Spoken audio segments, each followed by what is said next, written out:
मैं अपनी गुफा सहलाते हुए बेसब्री से पापा का इंतजार करने लगी।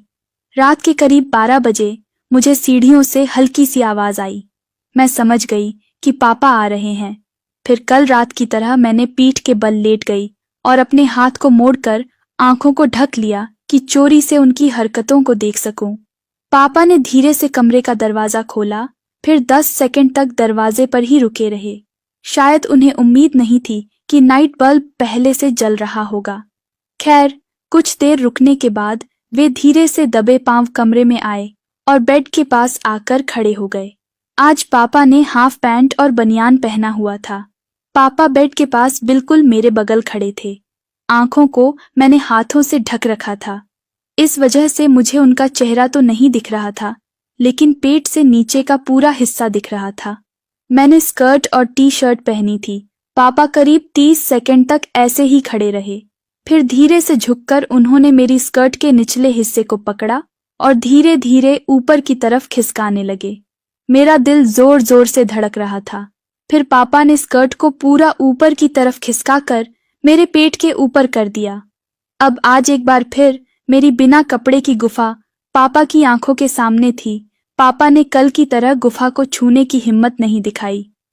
उसके बाद पापा सीधे खड़े हो गए और फिर वही हुआ जो मैं सोच रही थी। उन्होंने अपनी हाफ पैंट को पकड़कर नीचे खिसका दिया। जैसे ही उन्होंने पैंट नीचे खिसकाया, उनका औजार एक झटके से बाहर आ गया। उनका औजार करीब करीब खड़ा था। पापा धीरे धीरे अपने औजार को आगे पीछे कर हाथ मारने लगे। तभी अचानक पापा ने औजार को हिलाना छोड़ दिया और अपने दोनों हाथ को धीरे से बेड के किनारे रखा और फिर नीचे झुकने लगे। मैं समझ नहीं पाई कि वे क्या करने जा रहे हैं। तभी मैंने देखा कि पापा अपना मुंह मेरी गुफा के पास लाकर नाक से मेरी गुफा को सूंघने लगे। मेरी सांस तेजी से चल रही थी। मैं बिना हिले डुले सो रही थी। करीब 10 सेकंड तक मेरी गुफा को सूंघने के बाद वे वापस खड़े हो गए। इस बार जब खड़े हुए तो उनका औजार एकदम टाइट खड़ा था। अब पापा थोड़ा आगे खिसक कर बेड से एकदम सटकर खड़े हो गए। उनका औजार करीब करीब मेरी गुफा के ठीक ऊपर था। अब वे तेजी से अपने औजार को हिलाकर हाथ मारने लगे। करीब 5 मिनट तक बीते होंगे कि उन्होंने अपनी कमर को तेजी से हिलाना शुरू किया और अचानक तेज झटके और धार के साथ रुक रुक कर उनके औजार से पानी निकलने लगा, जो मेरी गुफा, जांघ, स्कर्ट और तौलिए पर फैल गया। चढ़ने के बाद भी करीब 4-5 सेकंड तक पापा उसी तरह औजार को पकड़े खड़े रहे और फिर अपने पैंट को ऊपर खिसकाकर उसी से औजार को साफ कर पूरा पहन लिया और फिर मेरे ऊपर गुफा और जांघ पर फैले औजार के पानी को बिना साफ किए कमरे से बाहर निकले और धीरे से दरवाज़ा बंद कर चले गए। इसके बाद मैं धीरे से बिस्तर से उठी और दरवाजे को अंदर से लॉक करके लाइट जलाई। मैंने देखा कि पापा के रस की कुछ बूंद नीचे जमीन पर भी गिरी थी। मैंने चादर के ऊपर तौलिया डाल लिया था, इसलिए चादर बच गई थी, मगर तौलिए और स्कर्ट पर पापा के औजार का पानी पड़ा था। मैंने बाथरूम में पानी से अपनी गुफा और जांघ को साफ किया और फिर फर्श पर पड़े रस को तौलिए से साफ किया और दूसरे कपड़े पहने। फिर मोबाइल में सुबह 7 बजे का अलार्म लगाकर मैं सो गई। फिर दूसरे दिन किसी तरह रात हुई और खाना खाकर पापा मम्मी भी अपने कमरे में चले गए और मैं भी ऊपर अपने कमरे में आ गई। मैंने कपड़े बदले और छोटी स्कर्ट और टी शर्ट पहन ली। टी शर्ट और स्कर्ट के नीचे मैंने ब्रा और पैंटी नहीं पहनी, क्योंकि कल जो हुआ था वो तो अचानक हुआ था, लेकिन आज मैंने जानबूझकर इसलिए नहीं पहना कि पापा को लगे कि मैं रोज़ बिना पैंटी के सोती हूँ। फिर नाइट बल्ब जलाकर लाइट को ऑफ कर दिया। अंधेरा रहेगा तो पापा को नाइट बल्ब ऑन करना पड़ेगा, इसीलिए मैंने पहले ही नाइट बल्ब ऑन कर दिया था। साथ ही मैंने चादर के ऊपर एक तौलिया बिछाकर लेटी थी, ताकि अगर आज फिर पापा के औजार से पानी निकले तो बिस्तर पर ना पड़े। कुल मिलाकर मैं पापा को यह एहसास दिलाना चाह रही थी कि क्या होने वाला है ये मैं जान रही हूँ। आज क्या होगा ये सोचकर मेरा दिल ज़ोर ज़ोर से धड़क रहा था। मैंने 7 बजे का अलार्म इसलिए लगाया था क्योंकि यही समय था जब पापा और मम्मी चाय पीते हैं। सुबह 7 बजे अलार्म बजने पर नींद खुल गई। मैं उठी और धीरे से कमरे का दरवाज़ा खोला और चोरी से नीचे झांक कर देखा तो पापा और मम्मी डाइनिंग टेबल पर चाय पी रहे थे। मेरी योजना थी कि जैसे मैं कल चादर को लेकर नीचे गई थी, उसी तरह आज स्कर्ट और तौलिया लेकर जाऊंगी और मम्मी से धोने को कहूंगी। मैं वापस कमरे में आई और स्कर्ट और तौलिया लेकर नीचे पहुंची। पापा मेरे हाथ में स्कर्ट और तौलिया देखकर फिर थोड़े परेशान हुए, मगर मैंने बिना उनकी तरफ देखे मम्मी से कहा, मम्मी, ये स्कर्ट और तौलिया मशीन में धोने के लिए डाल देना। मम्मी बोली, ये तो साफ करके रखी थी, गंदी कैसी हो गई? मैंने कहा, अरे अभी बाथरूम में लेकर गई थी तो नीचे गिर गया था। पापा फिर समझ रहे थे कि मैं झूठ बोल रही हूँ। मैं पापा को यही जताना भी चाह रही थी कि मैं जानबूझकर झूठ बोल रही हूँ।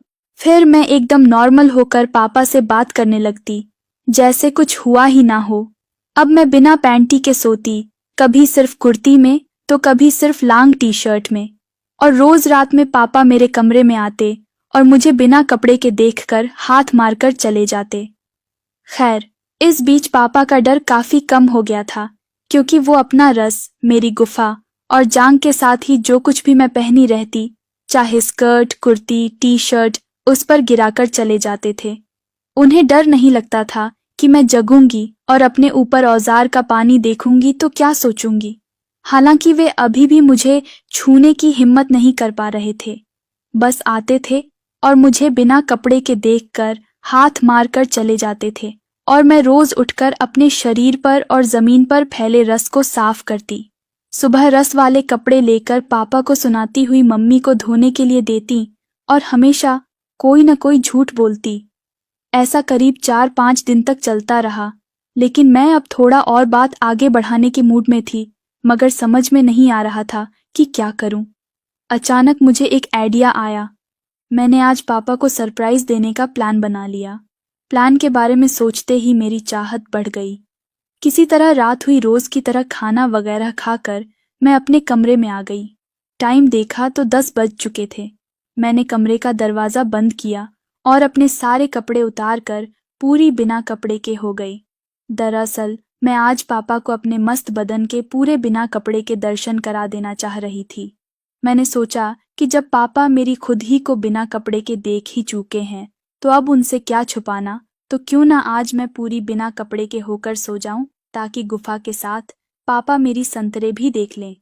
इसलिए मैं पूरी बिना कपड़े के होकर और सिर्फ एक पतली सी चादर अपने शरीर पर डालकर लेट गई और पापा का इंतजार करने लगी। एक एक पल भारी लग रहा था। जैसे तैसे किसी तरह रात के 12 बजे मैं सोच रही थी कि पापा अब किसी भी तरह आते होंगे। इंतजार करते करते 1 बज गया, मगर पापा नहीं आए।